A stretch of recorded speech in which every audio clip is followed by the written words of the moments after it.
நேத்து 20 கிலோ டம்பல ரூம்ல இருந்து பஸ் ஸ்டாப் வர தூக்கிட்டு போனேன். அது ஒரு 800 மீட்டர். ரிட்டர்ன் ரூமுக்கு ஒரு 800 மீட்டர். அதே மாதிரி பஸ் ஸ்டாப்ல இருந்து பீச்சுக்கு ஒரு 400 மீட்டர். ரிட்டர்ன் தூக்கிட்டு வரும்போது ரொம்ப கஷ்டமா இருந்துன்னு சொல்லி, ஒரு 10 கிலோ மட்டும் பேக் உள்ள போடணும்னு பேக் உள்ள போட்டா, பேக் பிஞ்சு போச்சு. கடைசி அதுக்கு தான் இந்த புது பேக்கு. இன்னைக்கு பேக்க போட்டுட்டு ரன்னிங் பண்ணா எப்படி இருக்கு? ஏன்னா நாளைக்கு இத போட்டு நான் டியூட்டிக்கு ஓடணும். அப்புறம் டெய்லி மார்னிங் ரன்னிங் ஸ்டார்ட் பண்ணும்போது, ஒரு லெமன குடிச்சிட்டு தான் ஓடும். அதனால லெமன திருடி பேக்ல போட்டுக்கலாம். அப்படி சொல்லி தான் பேக்க கொண்டு போனேன். வாழ்க்கையில எதிர்பார்ப்பும் ஒரு பெரிய சுமை தான். இப்ப என் முதுகுல கிடக்கிற பேக் மாதிரி.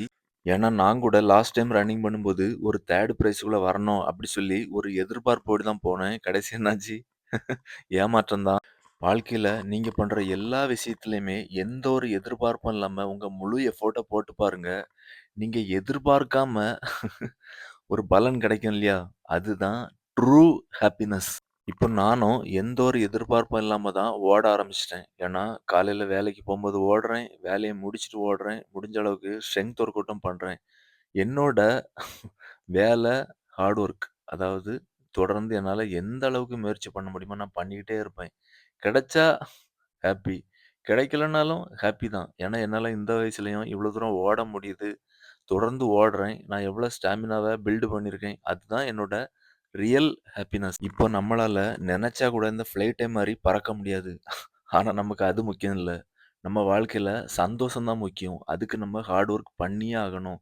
உங்களோட கோலுக்காகவோ, இல்லன்னா உங்களோட ஃபேமிலி ஃபியூச்சருக்காகவோ, நீங்க கண்டிப்பா ஹார்ட் ஒர்க் பண்ணி தான் ஆகணும். 1 நாள் ஹார்ட் ஒர்க் பண்ணேன், 1 வாரம் ஹார்ட் ஒர்க் பண்ணேன், 1 மாசம் ஹார்ட் ஒர்க் பண்ணேன், 6 மாசம் ஹார்ட் ஒர்க் பண்ணேன், எதுவுமே நடக்கல அப்படி சொல்லி நீங்க பேக் அடிக்கக் கூடாது. தொடர்ந்து நீங்க ஹார்ட் ஒர்க் பண்ணணும். அப்போ உங்க ஃபேமிலில உள்ளவங்க மூஞ்சில ஒரு சந்தோஷம் வரும் இல்லையா? அது எல்லாமே நீங்க பண்ண ஹார்ட் ஒர்க் தான். அந்த சந்தோஷம் எத்தன கோடி குடுத்தாலும் கிடைக்காது.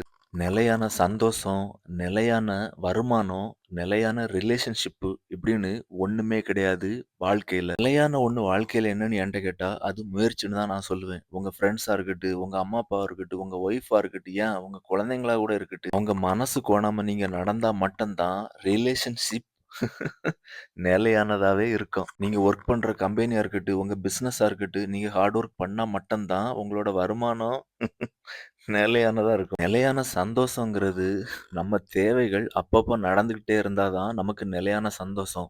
அதுக்கு நம்ம ஹார்ட் ஒர்க் பண்ணணும். தொடர்ந்து ஹார்ட் ஒர்க் பண்ணுங்க. நிலையான சந்தோஷம் உங்கள தேடி வரும். உங்கள சுத்தி கொட்டி கிடக்கும். அதனால அன்னன்னைக்குள்ள வேலைய அன்னன்னைக்கே முடிச்சிருங்க. நாளைக்கு பார்த்துரலான்னு சொல்லி எப்பவுமே வெயிட் பண்ணாதீங்க. நாளைக்குங்கிற நாள் நம்ம உயிரோடு இருப்போமாங்கிறது கூட தெரியாது. அதனால நாளைக்குங்கிறது அது நாளைக்கு இருந்தா பார்த்துக்கலாம். டெய்லி ரன் பண்ணுங்க.